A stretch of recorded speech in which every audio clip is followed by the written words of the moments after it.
Yo, guess what this brother said the other day after Jumu'ah prayer? He comes up, he's like, you know how we can save on marriage money? He says, save your FAFSA. Oh man. Oh man. But yo, this guy, alhamdulillah, you know, he's been saving $10,000. So mashallah, he's ready. Just 10 more years, inshallah.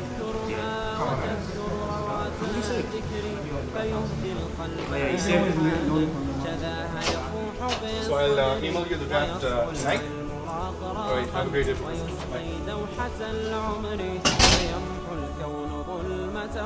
وتشرق بسمة الفجر كنت تعانق دمعة الفكر تناجي الله في صبر وترجو رحمة تسري فعاش القلب. السلام عليكم ورحمة الله. وعليكم السلام.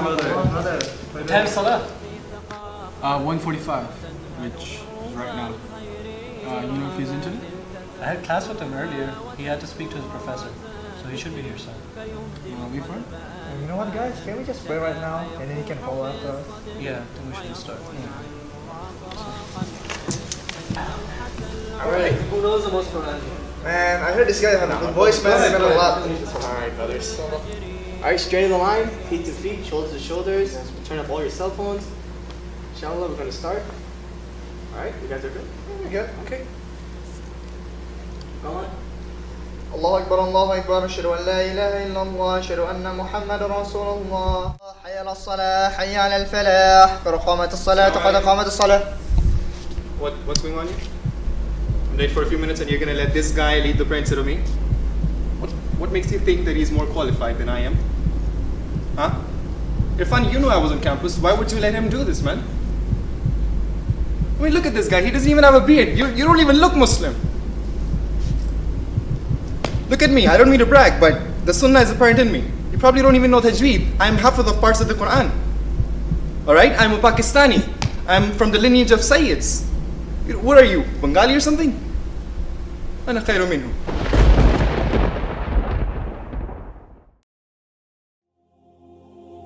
If you find yourself in a hopeless state where you feel like your heart has in fact become hard, and you have developed this sort of a problem where you know sometimes the religious personality or the appearance of the religious personality is very intimidating.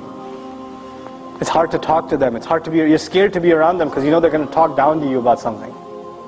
Right? You're afraid of them. A lot of times sisters that wear hijab, sisters that don't wear hijab, they cross the street and go the other way.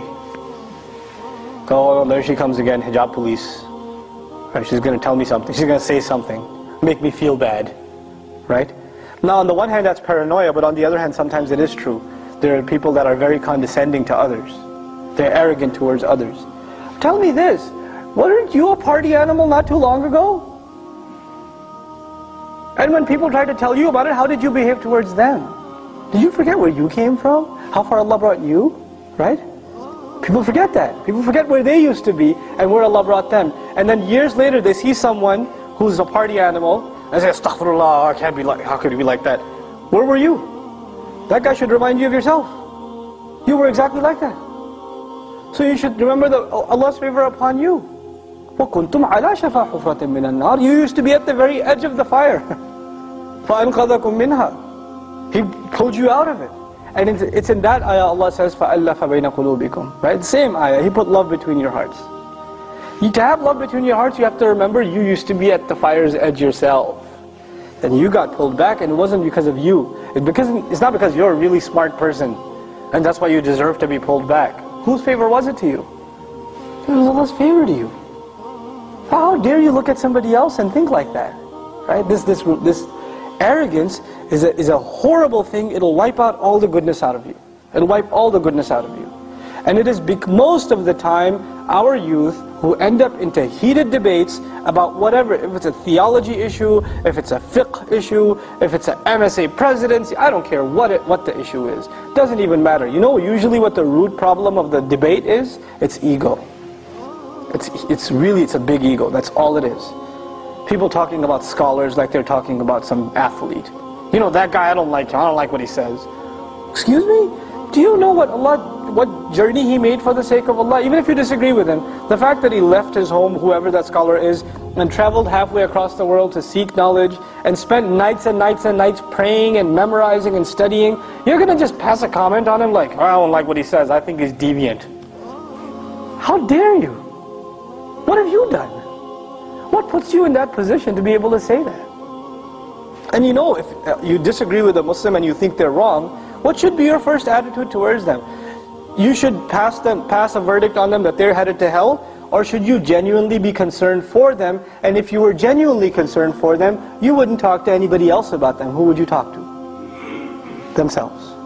You would go and talk to themselves. If there was sincerity in you, you would address your concerns to them, not to anybody else. But this shows lack of sincerity. This shows ego. This shows you've got your team, you're rooting for your side, and you're just going to make comments about the other. That's immature, arrogant, egotist. This is what it is.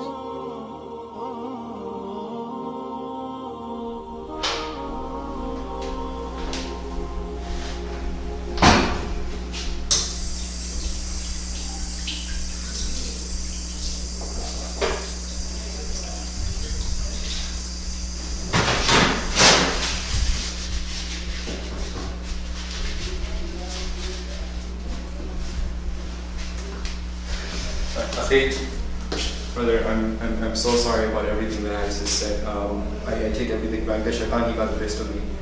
I'm really sorry. I hope you forgive me. It's okay. Shaitan always makes it. يوما كنت تعانق دمعة الفكر تناجي الله في صبر وترجو رحمة تسري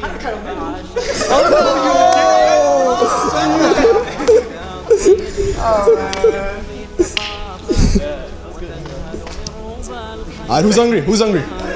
Hungry, I'm hungry, man. I'm really hungry. Keep me off camera. You started making fun of me. That was awesome.